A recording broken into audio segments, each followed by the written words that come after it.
So, this is it.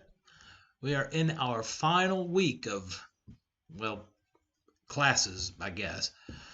I will be accepting submissions up until 11:59 p.m. on Friday, May 22nd, but that's the final deadline. I will grade anything in by then, but I will not be returning anything for revision. If the submitted paragraph is accepted, I'll give you full credit, and if it needs revision, I'm not going to send it back for revision. I'll just give you partial credit for what you've given. Today, Monday, May 18, the third support paragraph is due, and I will grade and return any of them submitted today so that you have time to revise and resubmit. That leaves only the conclusion and the final paper submission. We're going to write a very short conclusion, which will be due, and I'm sure be done by Wednesday, May 20th. And then we're going to put all those paragraphs back together, go through a final checklist using the rubric, and submit the final version of the paper by Friday, May 22nd. Those of you who have made it through all the rewrites and finished the introduction and the 3 support paragraphs, I salute you.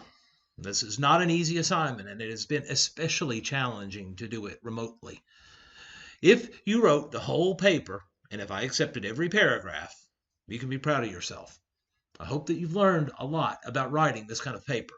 I've never before had the time to dig down and teach the nitty-gritty details of writing like I was able to do so remotely this time, largely because I spent 8 to 10 hours a day on the computer giving detailed revision instructions. Many of you got the equivalent of private tutoring. I hope that it benefits you as you continue your education. So, the conclusion that I want you to write is basically the introduction I had you write without the hook sentence. You can see on the rubric that it was made up of an outline sentence and a summary conclusion sentence. That's more or less your thesis sentence reworded. To put it a different way, in the introduction, you make an assertion that you're going to prove. And in the conclusion, you assert that you've proven it. You don't use first person, I'm going to show, or I have shown. You just show it. You don't need to say it. If you show it, I get it that you're doing it. So you don't need to say, I'm going to show, or I have shown. Just make the assertions. Don't use first or second person anywhere in the paper again. Okay, you can see in my introduction, my outline sentence listed my 3 supports. Indeed, students benefit academically and behaviorally from arts education in public schools, and students with low socioeconomic status are helped especially by the arts programs. All right, for my conclusion, I just kind of reword that. Clearly, all students benefit academically and behaviorally from arts programs in schools, and students with low socioeconomic status are especially helped. All right, my thesis sentence and my introduction. Arts programs in public schools benefit students in several ways. All right, I reword that for my final assertion, summing up the whole thing. So it's got more of a summary tone. And just say public schools and the students in them are enriched when those schools have strong arts programs. And that's all there is. It's hard to mess this up. There's no research required, no strain, no muss, no fuss. Write a short 2-sentence conclusion on a separate document using the MLA template I've attached to this assignment, and turn it in to the conclusion assignment by Wednesday, May 20th. This is probably 5 minutes work. You got 2 days. That leaves only putting the individual paragraphs back together and submitting the whole paper. This is mostly just a copy and paste job. If you want to submit a partial paper with the paragraphs that you finished and got approved, you may do so for partial credit. It's largely an opportunity to get double credit for the work that you did, but there are a few points that you haven't earned before that I want to go over briefly.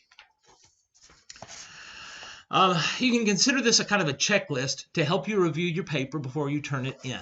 And this is some basic things you ought to review on any paper you turn in. I should have caught most of the errors and issues before as we went through paragraph by paragraph, but just considering the sheer volume of proofreading I did, I am bound to have missed things. So make sure you catch these before you submit the final paper. You're looking through one paper. I'm looking through a couple dozen at this point. Okay, first, I'm looking for 3 things on the works cited page. Let's go back to the rubric. Here we go. All right, for your source entries, did you use at least 4? Now, if you had a quote in your introduction, you have 7. If you don't have a quote in your introduction, you have 6 quotes that need to be cited, and I want at least 4 sources. So there's a couple you can reuse at least, but I want 4 different sources. You should always have a variety of sources. And since even for honors, since we're using the standard rubric because we didn't have time to write the opposing opinion paragraph, at least one of the sources has to be from an academic journal, from the Gale database, basically. And all the Gale source entries are going to say Gale in them and have a link. And I will click it and make sure it's it's really from the Gale database.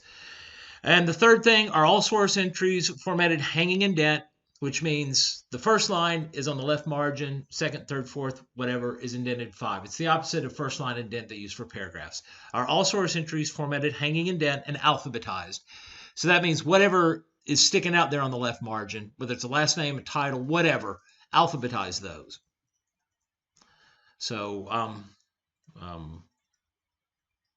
well, not much else to say on that. Just alphabetize them. If you use EasyBib, it does that automatically, puts them in the right format, alphabetizes them. But if you copied and pasted from the Gale database, make sure you put that source entry in the right place alphabetically. I will do a final check on the items in the mechanics and language rubric. Let's go down there. So you find them before I do. I won't go into great detail on these, but you look them over. Look the rubric over. I'm going to attach it to the assignment. Look them over and be familiar with what I am looking for. Tone. Now, we had a lot of trouble with this. A lot of people wanted to write impassioned speeches, and that's not what these are. These should always be neutral. Neutral academic, no slang, no charged language, no evident bias, no editorializing. The only opinion in the paper should be in the assertion of the thesis sentence. The rest should just be a rational analysis of the facts in order to support that assertion.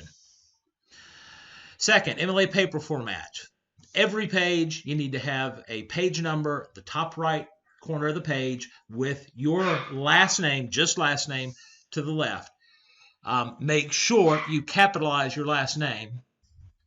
I hope you already know that. And make sure that you have the material in the header formatted for Times New Roman 12 font.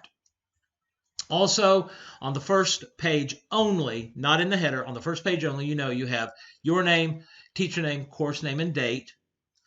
That the text is double-spaced, first line indented, uses Times 12 font. The title is centered above the beginning of the text. Internal citations. Those are the parentheses after your quotes. All 6 quotes, 7 if you have one in the introduction, are introduced in the writer's own words. You can't just have a quote standing alone as a sentence in your paper. You have to introduce it. They are punctuated correctly. Remember, you do not have a period until after the closed parentheses. You don't have a period inside the quote. You wait until after the parentheses. And have parenthetical references keyed to a source entry on the works cited page. I'm going to look what's in your parentheses and then go down to your works cited page. If there's not something that looks exactly like what's in the parentheses on the left margin for one of your sources, it's wrong. They have to match exactly. If Burke is in the parentheses, Burke better be on the left margin for your source entry. If, quote, what I did is in your parentheses, I better look down, and on the left margin there better be a title beginning with, quote, what I did. All right, sentence structure. We didn't have a whole lot of trouble with these papers with fragments, but a lot of y'all are still writing run-ons. Remember, when you put 2 sentences together, if you use a comma, you have to have a fanboys. If you have a fanboys, you have to have a comma. They go together. You can't just join a couple of sentences with a comma. That's called a comma splice. You can't join it with just an and or any fanboys, you got to have both. If you would prefer, you can get rid of the comma and the fanboys and put a semicolon between them. Or you can put a period and capitalize the next word and make it 2 separate sentences. But make sure that you have no fragments, no run-ons. Spelling. Make sure that no spelling errors appear in the paper. And that includes capitalizing I, the pronoun, capitalizing proper nouns, names of cities, names of people. I was shocked at the number of misspellings and capitalization errors that you just left in your drafts for me to fix. Errors that I know even spell check would have marked for you. Just sloppiness. Don't turn in sloppy work, please. Point of view. This was another thing we struggled with here. Paper has to be written completely in third person. No first person, no second person. I gave all of you that note enough. I'm not going to go through the pronouns, but you know what I'm talking about. Contractions and numbers. You're not supposed to have any contractions in a formal paper. Not won't, will not can't, cannot, not isn't, is not. Split them up. Not she'll, she will. Numbers, if the number is 2 words or fewer, spell it out. 100 is O-N-E space H-U-N-D-R-E-D. 1 million is O-N-E space M-I-L-L-I-O-N. But 110, that's 3 words. That's numeral 1, numeral 0. 2 words or fewer, spell it out. Doesn't matter how big the number is. If it's 2 words or fewer, spell it out. If it's more than 2 words, or if it's 3 or more, you can use numerals. And finally, font. Make sure, because it's a little thing, but it crawls all over me when you change fonts. Plus, it a lot of times will signal to me that you're copying and pasting from somewhere else. Helps me find plagiarizing. So make sure before you turn it in, do a Control-A to highlight all the text in your paper and change everything to Times New Roman 12. Okay, review your paper for these things. Get all your sources on the Works Cited page in order, double-spaced, without extra spaces between them, just double-spaced, hanging indent, alphabetized, Works Cited at the top, centered. Run through all the things we just went through. Submit it by 11:59 p.m. on Friday, May 22nd. Then pat yourself on the back from me. You made it.